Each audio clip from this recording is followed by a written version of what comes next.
All right, so this is what I mean when I say like BlackRock and Larry Fink honestly truly disgust me. You know, like it's kind of like hard to even stomach how evil this company is, right? Once you figure out what they're doing, that is. Financial institutions have teetered on the edge of collapse, and some have failed. As uncertainty has grown, many banks have restricted lending, credit markets have frozen, and families and businesses have found it harder to borrow money. We're in the midst of a serious financial crisis, and the federal government is responding with decisive action. So I propose that the federal government reduce the risk posed by these troubled assets and supply urgently needed money so banks and other financial institutions can avoid collapse and resume lending. This rescue effort is not aimed at preserving any individual company or industry. It is aimed at preserving America's overall economy. January issue. So that is talking about the bank bailouts of 2008. Just so you know. The bailout was far bigger than the Federal Reserve let the public or even members of Congress know at the time. During the 2008 meltdown, when the government bailed out too big to fail giants like Bear Stearns, AIG, Fannie Mae, Freddie Mac, who did they hire to analyze and clean up the mess? Another giant financial firm by the name of BlackRock, led by a very well-connected billionaire by the name of Larry Fink. BlackRock was awarded these key government contracts to help with the meltdown with no competitive bidding while being enveloped in secrecy. Basically, Larry Fink was hired to be the manager of Washington's bailout of Wall Street. Yeah, like that's how big this guy is. Just so you're wondering. Even though BlackRock is one of the biggest shareholders of the same banks that were hoping to get bailed out, making Larry Fink the most powerful man in a post-bailout economy. Fast forward to the 2020 pandemic. Wait, quick question for you. So we're just getting word from the Federal Reserve, and this might be boosting the markets even more this afternoon. They are talking about the details of their corporate bond purchases, and the Fed making history today, and for the first time ever, began buying corporate debt ETFs. Now remember, in 2008, the biggest crisis was nobody could afford a house, right? In 2025, the biggest crisis is no one can afford a house. Now, we've pretended it was gaming and movies being worse, but movies and gaming, they aren't exactly, they are worse, right? But like it's not exactly that big of an issue compared to one's ability to own property and get a decent job at a fucking supermarket, right? This is the biggest issue people actually have had, and these are the guys responsible for it. Just so you know, it's Larry Fink, BlackRock. Remember those. That's who's responsible for this shit. Corporate debt market. We are committed to using our full range of tools to support the economy and to help assure that the recovery from this difficult period will be as robust as possible. But again, as I mentioned, the Fed 2 weeks ago began buying individual corporate bonds, and we just got granular detail about what types of purchases it made yesterday. And who did the money printer of the U.S. the Federal Reserve hire to manage their scheme to buy corporate bonds? Basically, they were bailing out corporations that had too much debt to withstand the pandemic. You guessed it, they went right back to BlackRock. Mm-hmm. Though again, the same corporations BlackRock was helping to bail out were the same corporations that they own some of the biggest stakes in. Keep in mind, though, these are just the top 10 holdings. The whole list, which the Fed has published on the New York Fed website, includes 794 companies. So, yes, these are just the top 10 by holdings, but there are hundreds of other Yep. companies that could be part of the Fed's portfolio. So Vanguard and BlackRock, they pop up a lot. Larry King was the most powerful man in the post-bailout economy, and now he's arguably one of the most powerful men in the post-pandemic This economy. is, by the way, why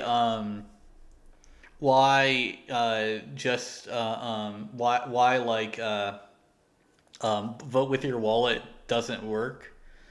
What the thing is, people don't understand that capitalism isn't vote with your wallet. It's make good things and people will like it, right? But once you get too big to fail, as they call it, you never actually can fail, right? This guy owns like Disney, and all like Disney, fucking the DNC, the RNC, Heritage. He owns stock in just about every fucking company, right? That's political or not. He owns your fucking cereal you eat. He owns the water you drink. He owns the fucking dinner you're having tonight. Okay? He owns your house, most likely. That's how fucking much this fat ass old fucking piece of shit owns. Okay? So he owns basically every aspect of your life. And you're like, well, I'll just not buy the shitty video game he made. That'll show him.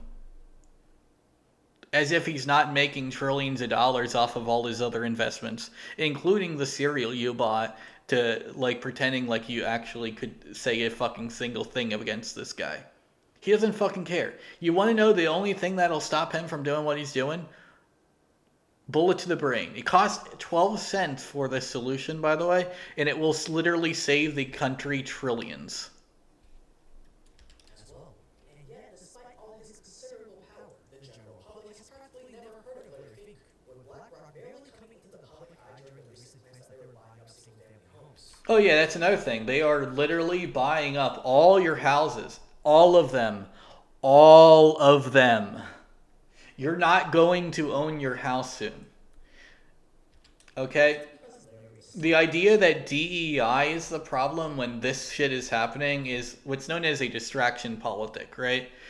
DEI sucks, but compared to what's actually going wrong in the world, it's a needle in a haystack.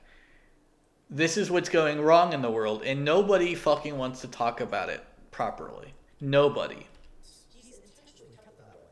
He spent the last 33 years building BlackRock into the biggest asset manager in the world, with over $9 trillion under their management. Not billion, trillion with a T. Today, BlackRock's clients include retirement accounts of average everyday people in the form of pension funds. They also have sovereign wealth funds as their clients, other central banks, college endowments, Fortune 500 companies, and millions of individual All Fortune 500 companies, including Twitter and SpaceX, by the way. investors. They're one of the top shareholders. Facebook as well. Many of the biggest publicly traded companies like Apple, Microsoft, Facebook, and even other major banks like Wells Fargo and Chase. And to put their $9 trillion into perspective, the 300 largest pension funds in the world only collected $6 trillion. Vanguard, the behemoth behind mutual funds and ETFs, trails behind BlackRock with only $7.1 trillion under management. And if you put the big three asset management firms together, BlackRock, Vanguard, and State Street, they control and collected $15 trillion, roughly equivalent to nearly 70% of the U.S.'s GDP. And Larry Fink has done all of Yep.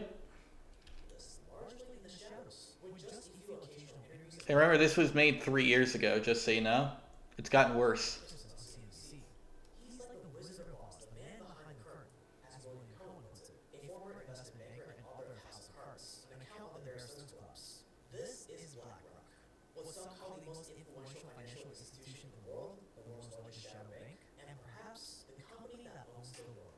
When Larry Fink was asked by Bloomberg if it's true that he's the most powerful man in finance, the man responsible for $9 trillion tried to convince you otherwise. That quote, Now, if you're wondering why he tried to convince you otherwise, well, Elon Musk will proudly say it. That's why. Elon Musk doesn't really control anything outside of Twitter. 90% of the world fucking hates Musk because he's a pedophile, boomer, autistic, aspie ketamine addict, right? But people don't really say that much about Larry.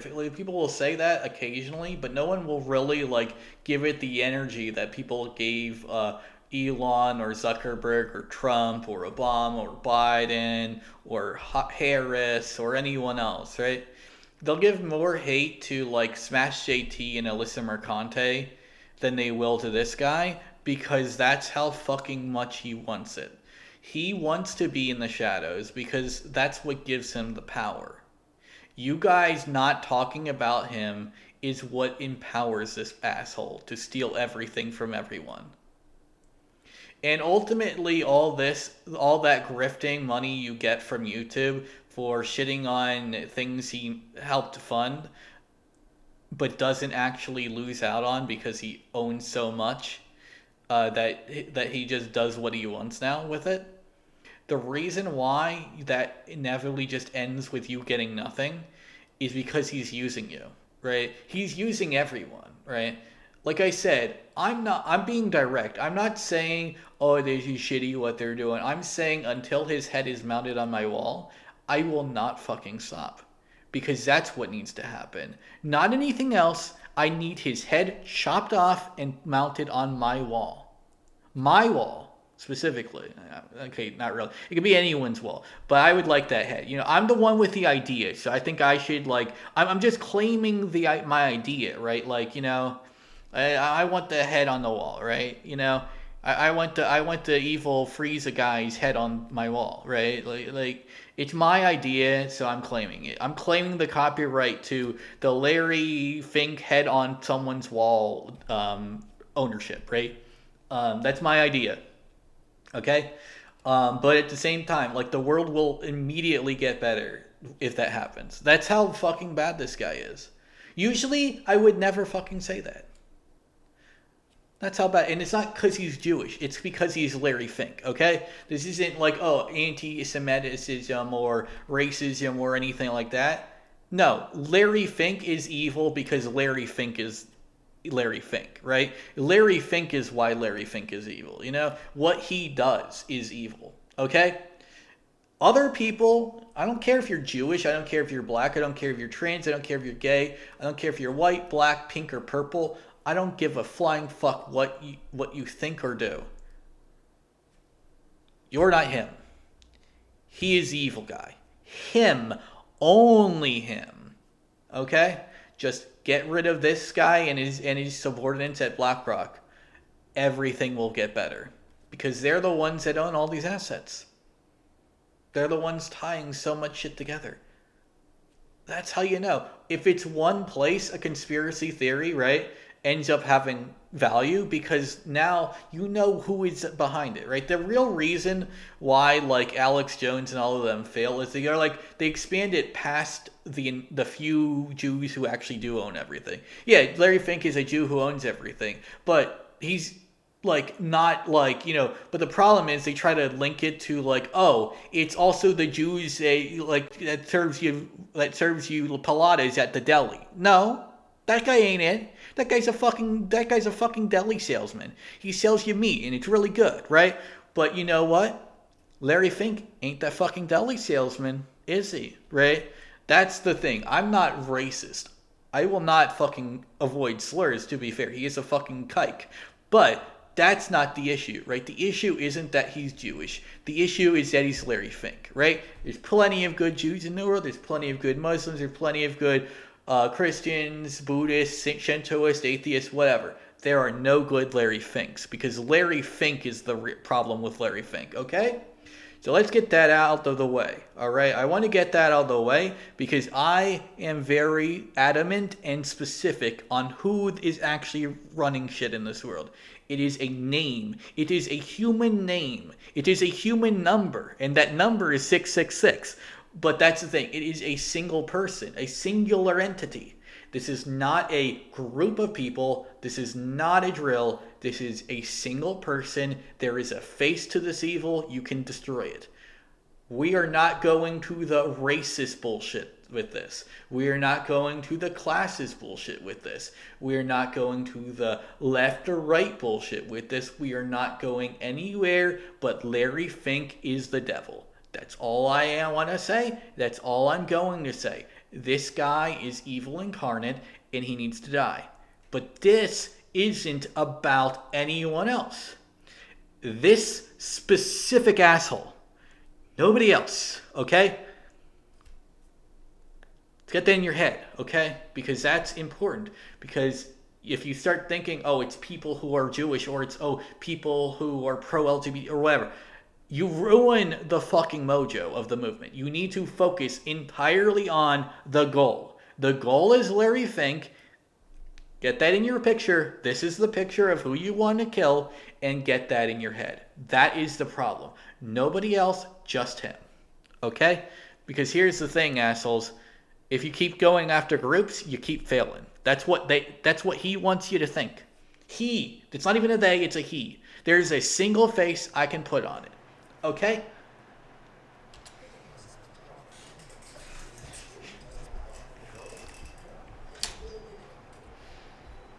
It's not as complicated as it was back then, by the way. This is 3 years ago, just so you know.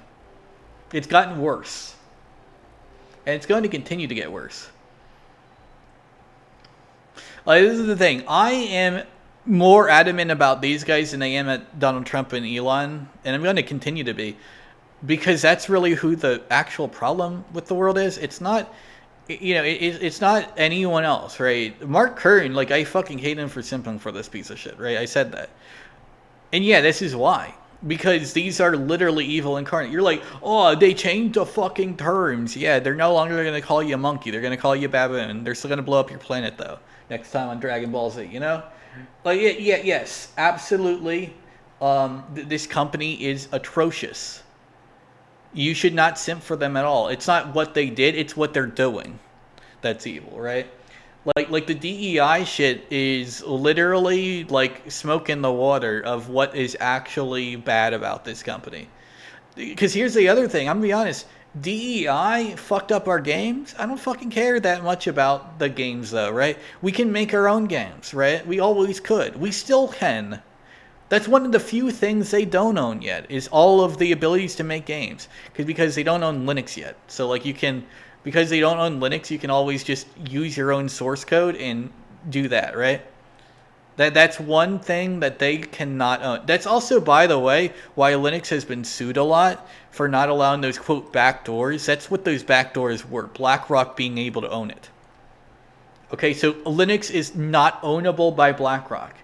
They cannot own Linux, so they are pissed at Linux. They constantly sue Linus Torvalds and his organizations all the fucking time. And this is why.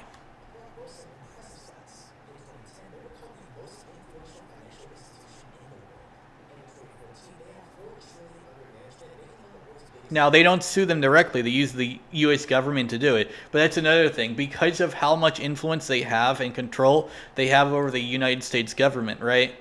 Like, you notice that, like, they were doing the DEI shit for years, right? And most of the people thought it was good because it used to be good, right? Well, it used to not just be them, though, right? When it just flocked to them, it started being shitty. But the reason why it started being shitty because of them, right, is that was the point, right? The entire point was to quickly accept gay people and then slowly but surely run them under the bus, right? Because the entire point of this is literally just to get poor people against each other instead of the people actually responsible. And really, like I'm saying, most of this is one person. Like, there are other people. Like, there's definitely Russia and China involvement as well in this. But Larry Fink is in the Americas. He's the one in the front lines. He's also the only one I think that would actually be possible to get. And if we got him, it would eliminate 1/3 of the problem, and it would, probably get them to back down. Because then they'd know that we know who the other two are. Because we all know that Ming Jinping and fucking Putin are also problematic here. But they're two other faces, right? We know what they look like and where they are too. So, like, if we kill one, that tells them that we'll come for them too. That might get him to back down. Because really, I don't care. I just want them back fucking down. I don't really need to kill Larry Fink, to be fair, but that's, like, what he's starting to fucking make us do. Because he's buying up all our shit. And the thing is, as long as he's alive, we can't trust that piece of shit anymore. That's what it comes down to. He's put this to, that's the fucking solution to this fucking crisis. Instead of just backing the fuck down like he should have fucking 20 years ago, we let this monopolistic bastard continue to fucking thrive and continue to take all our houses and jobs away.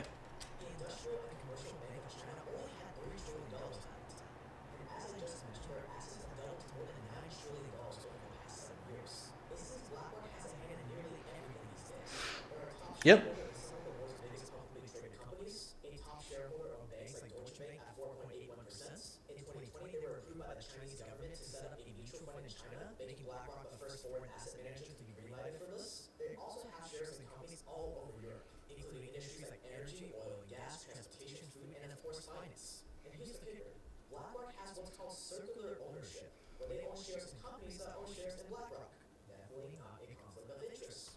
Yep. So they're literally everywhere. Because of their staggering size and power and the fact that they largely operate off-site, BlackRock has been called the world's largest shadow bank. The question is, what makes someone build something this big? The ability to. That's all it does. If you're able to, you will do that shit. I'm be honest, right? The only thing that really should be scary about that part is that it just shows that man's primal nature is evil, right? If man is given the ability to do whatever the fuck he wants, he will do it. And this is the result of it. Everyone else suffers but them. As the guy who always wanted more than he had.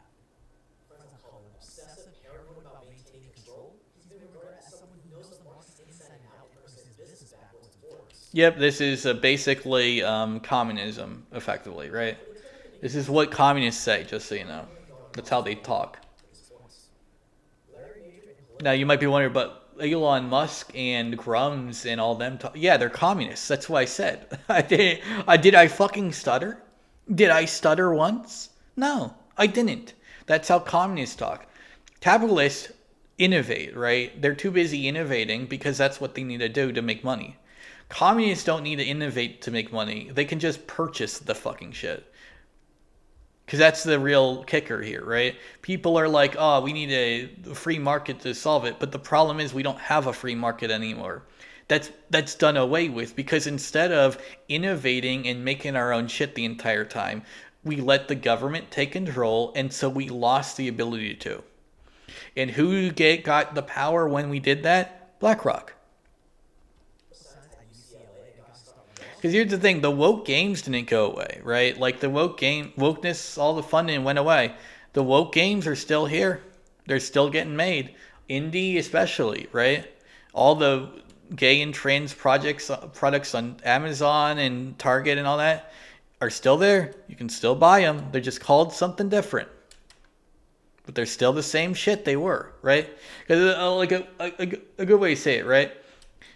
What's the difference between a gay pride flag on a like a gay pride dinosaur on a shirt and a rainbow dinosaur like explosive Tron 3000 on a shirt? Like it's a robot rainbow dinosaur in both shirts, but one of them says it's gay and the other one doesn't, right? This is something that someone pointed out, by the way, in like the baby section at Target. Like, yeah, the DEI didn't go away. What went away was the words. Right? That's all that went away was the words. The same products by the same people making the same money, but the wording has changed. It's just the words. And that's why I say soft language is disgusting. Because that's all this is. This is just political correctness. But it's trying to like appease the right this time. And the right is allowing. The right is proving that they are very much just prone to the same fucking corporate political correctness that everyone else is. That's all this is doing, is saying that the right, for all their fucking talk, is the exact same fucking dumbasses that everyone else is.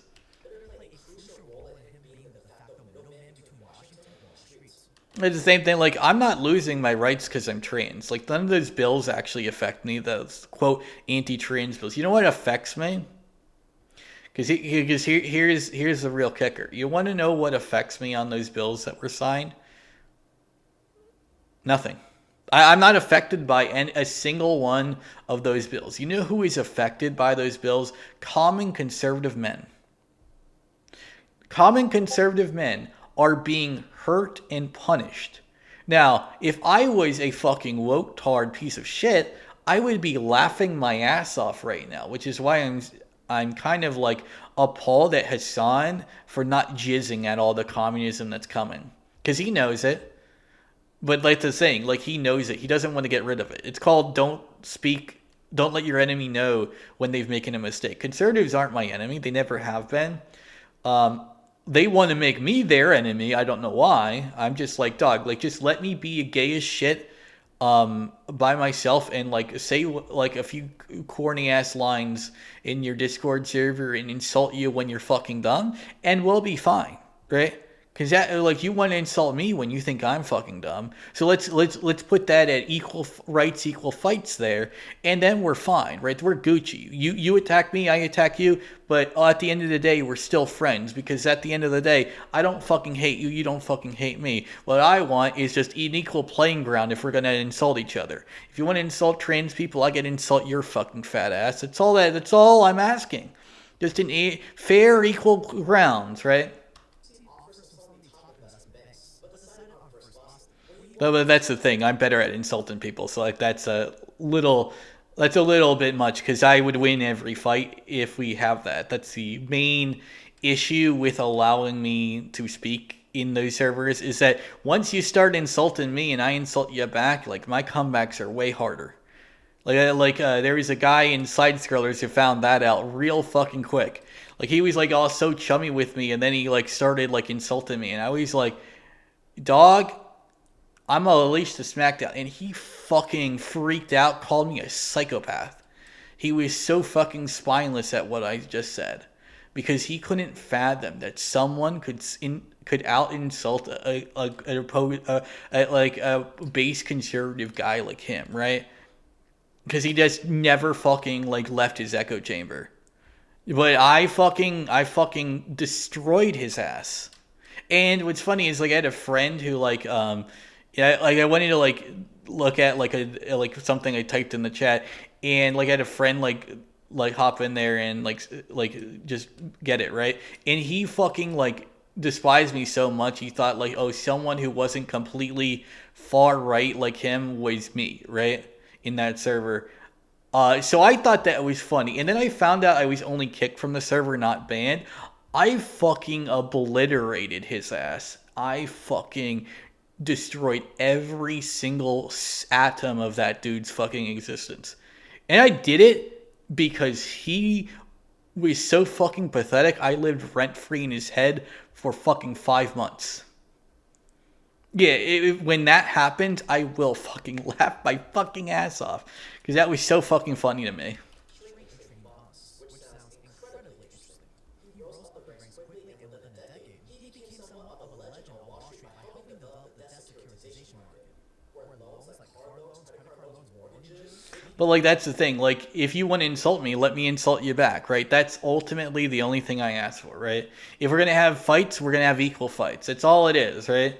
We're gonna have it on equal terms. Skill issue if you can't win, right? But they didn't like that, even though I clearly made a lot of people laugh with those. Let's face it, that's the other thing, right? Anyone who, like the people who were calling me psycho were calling me psycho because they were less popular in the server whenever I would talk. But I was more popular because I was fucking like I just fucking did shit and knew all these fucking references and stuff. I knew references to all these old obscure games and shit that they never fucking played and all that. And that was the thing. It's a gamer server. Yeah, I know a lot of games. I'm fucking terminally online, constantly playing games. That's and doing like furry porn art and all that. That fucking like makes some people jealous, right? That's what it came down to. This dude was fucking jealous because I was just fucking liked more by being myself. That's all it took. Securities that led to the 2008 meltdown. But before that happened, this securitization of debt was considered really innovative. And it's transformed the face of finance. All of a sudden, if you're a giant bank or a But the reason why I was more talented and all that than him is literally because instead of focusing on the culture war, I just focused on having fun and doing art, right? Like, honestly, since I've been involved in this culture war shit, my life hasn't been doing so well. I've only really been doing this because I was homeless at one point, and that was like something I had to do. I had no computer. I had fucking like grifters to watch. That's it. Because I needed something to watch to like justify the fact that I was fucking homeless and no one fucking gave a shit.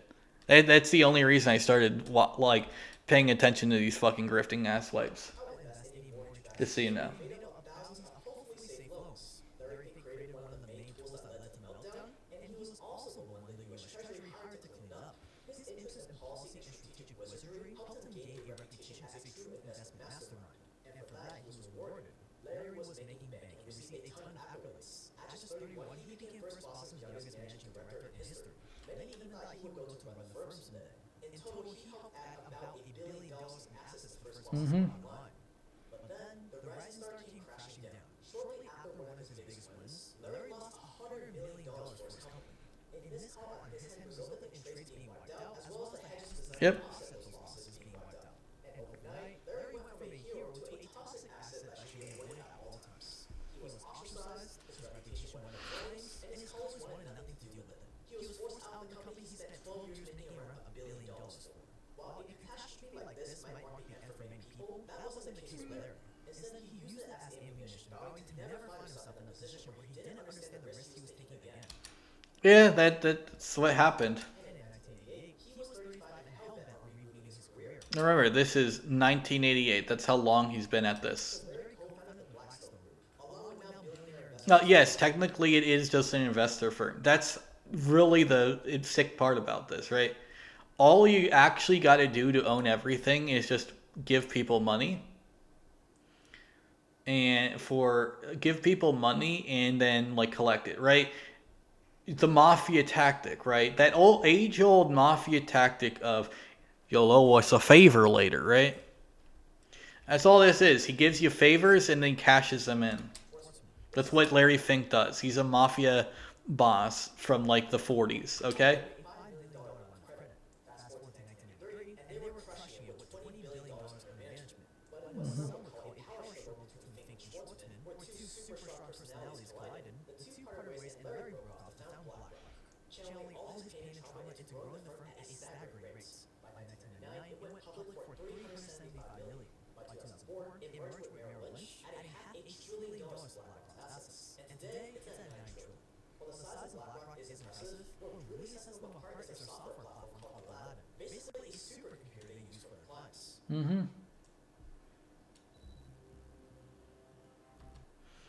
Yeah, like this is kind of getting creepy, ain't it? Right? Aladdin is a network of 5,000 computers BlackRock uses to monitor millions of trades and analyze their clients' portfolios 24 hours a day to perform risk. You might have heard of Aladdin by a different name because Asmongold covered this in his video, The Real Reason Rent is So Damn High, just so you know. That's the same like AI, like it might be a different like server to be fair, so it might be called different for that reason too. But the same like software that runs this shit also runs your ability to own a house to the ground because BlackRock owns those companies, right?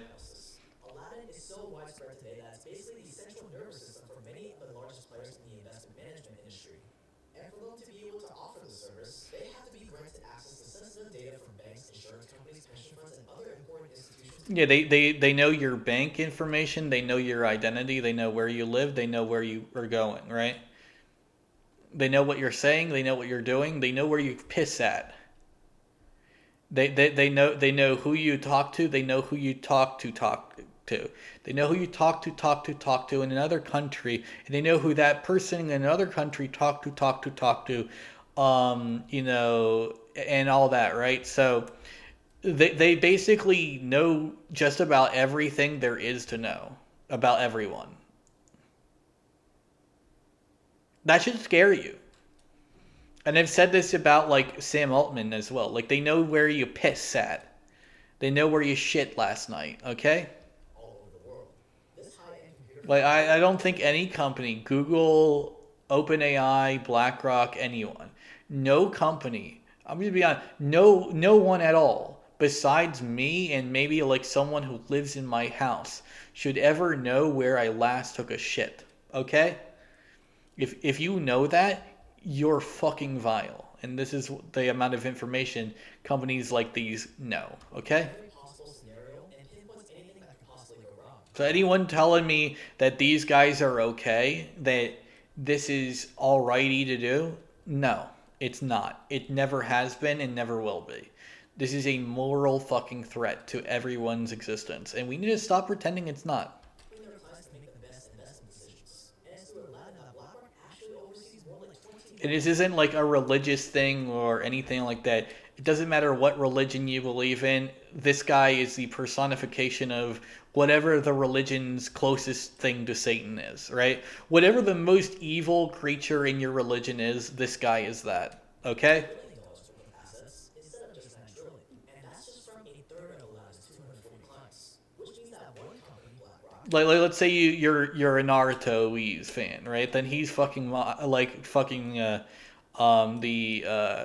fucking Atsuki clan, right? Let's say you're a Dragon Ballese guy, right? You believe in the religion of Dragon Ball for whatever reason, then he's fucking Frieza, right? Okay, let's say you believe in like or Majin Buu, actually, I'd say Majin Buu is just pure evil, right? Let's say let's say you're a believer in the Jedi, right? Then he's fucking, then he's the fucking Sithari, right? Okay. As an I am the equivalent of at least 10% of all the songs and mods in the world. Jedi actually is an actual religion nowadays, so like actually Sithari would actually probably have been the best one to start with, but yeah. Like even if you believe in like a religion from a made up movie effectively, right? He's that guy. He's the villain from that story, okay? Because ultimately that's what this is. It's not capitalism, it's corporatism, right? It's what everyone says. This guy is the master of corporatism. He owns that shit.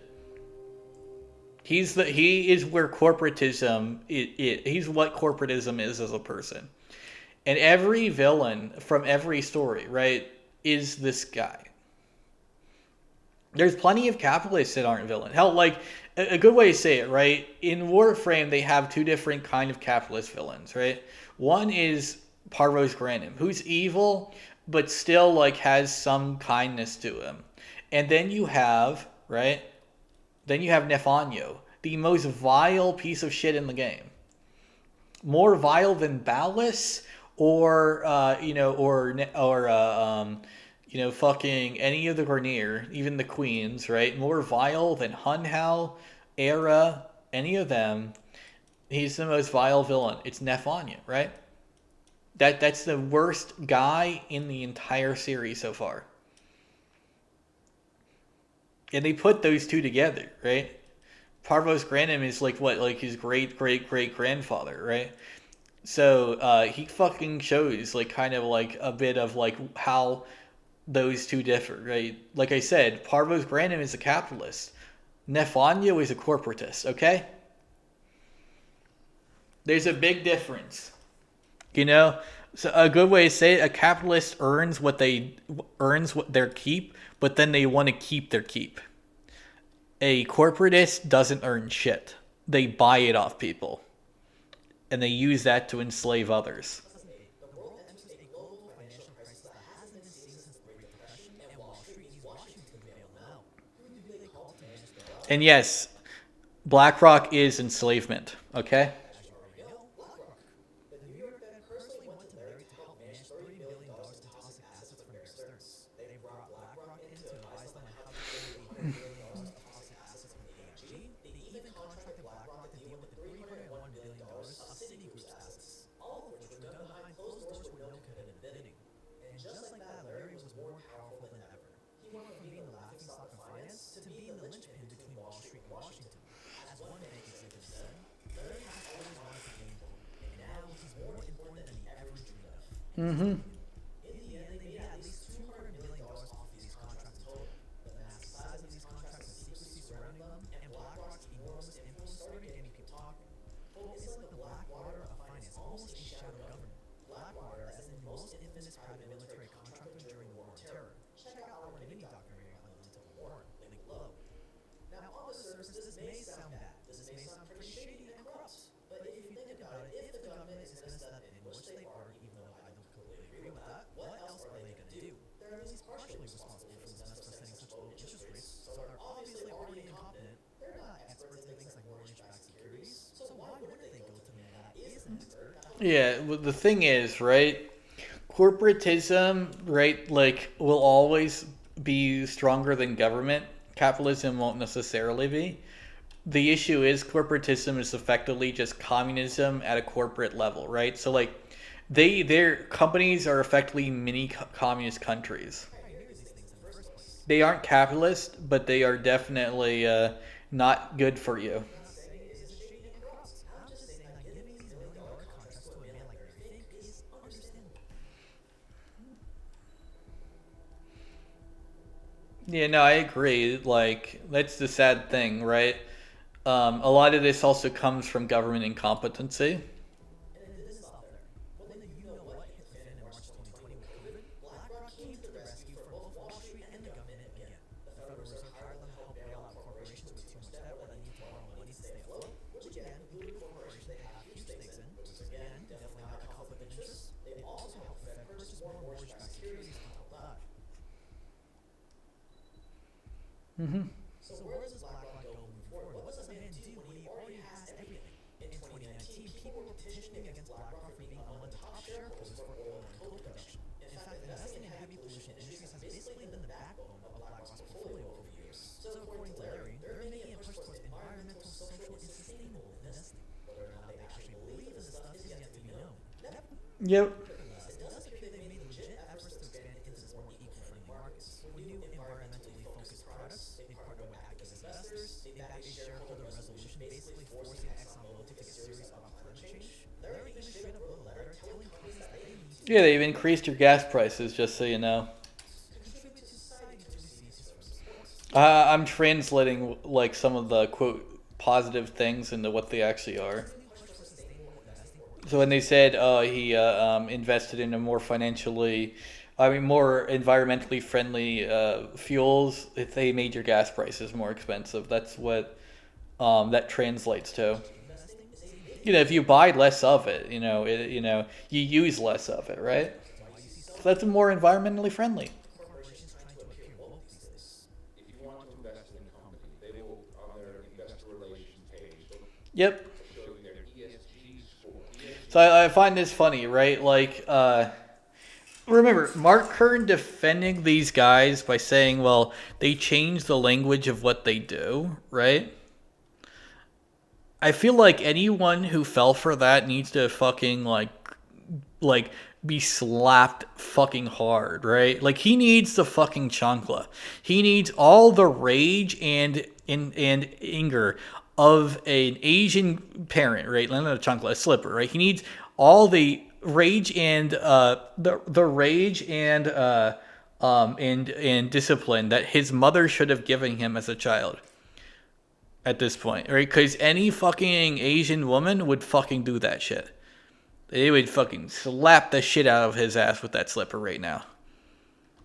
Because he needs it. He deserves that shit now. He needs the fucking 3 shoe beating for thinking that. Like, goddamn, dude. Like, how can you think something so vile?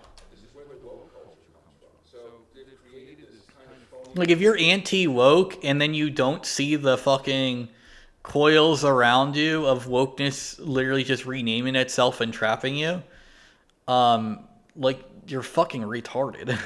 Rating system that says, well, if you, I'm exaggerating, but if you mention that you are, have a green agenda and you believe in carbon credits, you might trade some credit somewhere, you get a higher score, and therefore you're more investable. And it's very interesting to see how big investors like insurance companies, institutional investors, they are steering away from anything that does not have the right ESG rating. And so in order to have investors continue to be interested in the stock, which is important for the company, for perception, certainly for the officers of the company and the shareholders, you have to move this along continuously. And so it's very simple to see why doing a woke ad as Nike or as any other company, and Pride Month is fantastic because you do it, and Pride is easy, throw some flags, show the right people, trans, whatever, and you have a high ESG score. Yep. That's the reason why, like, all these months are there, too. Like, did you know, I never once celebrated Pride Month at all. I have the flag in my bio, right? Yeah, I'm trans, but I'm not, like, gonna fucking pretend like Pride Month has ever been a good thing for me. It never has. I never really celebrated it for that reason. I celebrate, like, the furry holidays that we make up because they're funny, haha ones, right? Yeah, Macro March, Micro May. I'll celebrate that shit. I'll never fucking celebrate this bullshit of Pride Month because that's not made by me. That's made by some big phony baloney corporate guys with an agenda against me that want me dead, but are pretending to like me so that they can kill me with kindness. I understand what wokeness from them was, right? It wasn't wokeness, it was poison. It was poison that was poisoned by them entirely to get me to accept that, no one will like me because they'll, like, if we make the gay people in the game annoying as fucking, very shitty and vile, then people won't like gay people, right? But, like, you guys should buy the game because we got gay people. No other game got gay people in it. Baldur's Gate 3 don't exist. Cult of Lamb don't exist. Fucking Undertale don't exist. Celeste was never made, right? It's only Dragon Age the fucking Veilguard, right? Like, yeah, no, miss me with that shit. The main catalyst of Larry's success is the soul-crushing humiliation he experienced after losing $100 million. That's what really catapulted BlackRock to what it is today. He put his entire being into the company, and most people read that he's still as driven as ever today. When asked on a personal level what's important, this is what he had to say. This may sound trite, but it's really important for me to be perceived as a good human being, a caring individual that always comes across as real and unpretentious. And one thing I tell everybody, you may not be able to print this, is that I'm the same turd I was 30 years ago, and I'm really proud of that. Yep, that's the guy who is selling wokeness, just so you know. A guy who said, I am the same turd I was 30 years ago, and I'm really proud of that. But I need you to think I've changed. That is the words of the guy behind wokeness, right? Or not really wokeness, but like the corporatist wokeness that we've been having to deal with recently. So yeah, I do not like that guy. But the idea that he should ever be sanctioned because he stopped doing the thing he did is preposterous, because what he did, he's still doing it. He's just calling it something else, right? Now he's like going to do the same fucking seeds that he did with the LGBT movement into the MAGA movement, right? Because that's ultimately what he wants. He doesn't fucking care about gamers or anything like that. He doesn't care about entertainment. He doesn't care about good fast food or anything like that. He cares about control. And the best way to get people under your control is fear, right? That's why, Star Wars fucking talks about how bad an emotion fear is, right? And remember, they say it leads to hatred and suffering, right? Why does it lead to hatred and suffering? Because ultimately, all of negative emotions are fear, right? Fear is in psychology, there are two emotions, joy and fear, right? Pleasure and fear, effectively, right? Your reward center is driven by things that give you pleasure, and your avoidance center tells you to avoid things that give you fear, right? So ultimately, hatred is a method that uses a fucking violent rhetoric and actions to avoid the things that you fear. Disgust is just shying away from it the moment you see it, right? That's another fear response, right? Trauma is like, it's just feeling fear because of something that happened, and then something similar happens years later, right?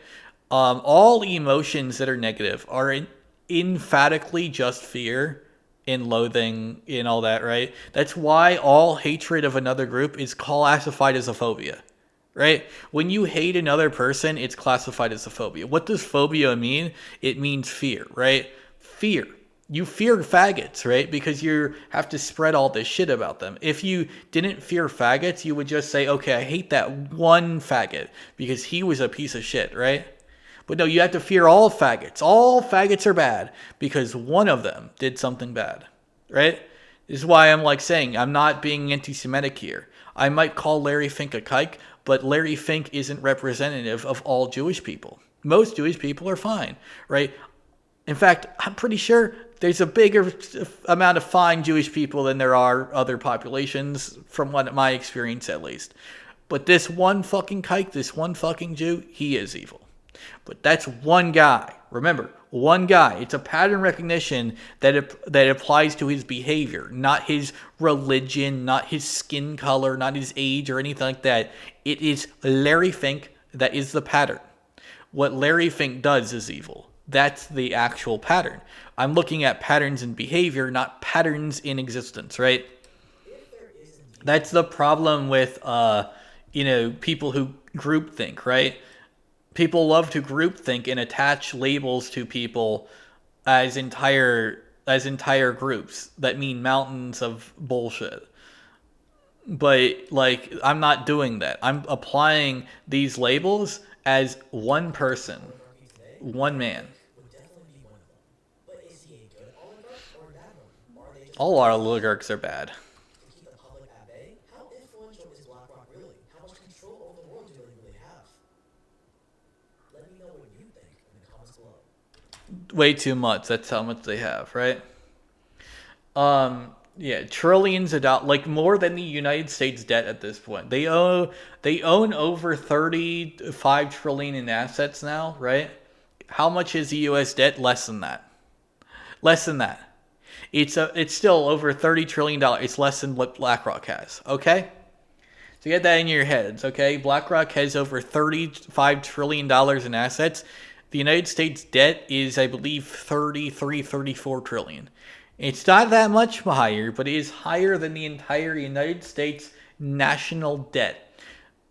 To put this in perspective, if they sold all of their assets and gave it back to the government, we would be in a surplus. That should fucking shock people. Okay? That one company owns more than effectively 350 other million Americans. One American owns more property of America than the entirety of America has property to own. That should shock you. And that should get you asking some questions. Because like I said, the question isn't the religion. The question isn't the race. The question isn't the blood type, the age, or anything like that. The question is the person, the individual. Larry Fink is that individual in this case, at least one of them. There are others. Like I said, Putin and Ming Jinping are definitely other monsters that have destroyed America. But there's three I know that are pretty big names. And yeah. And like I said, I don't like Elon Musk or Trump, but like they're not anywhere near as much of a threat to America and who we are than Larry Fink, Putin, and Ming Jinping ever will be, right? Ultimately, they'll be gone in 4 years. This guy won't be, necessarily.